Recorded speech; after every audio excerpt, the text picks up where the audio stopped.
lalawigan. Mabuti na lang, nakaligas na sila sa evacuation center bago ang bagyo.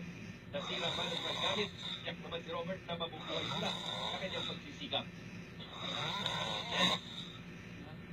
Punta kami doon. Umalikot dito, wala nang bayan.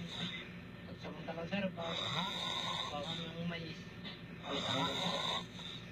Mga natipak namang malalaking bato mula sa Purol ang sumira sa bahay ng Grace Garcia.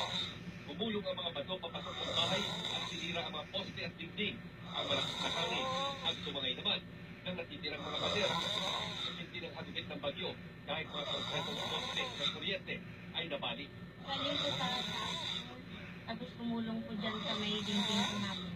Pinabot namin ang kaunting tulong kina Robert at Grace mula sa GMA Kapuso Foundation para sa kanilang mga pangangailangan sa susunod na araw. Sa ibang parte ng bayan, kita din ang epekto ng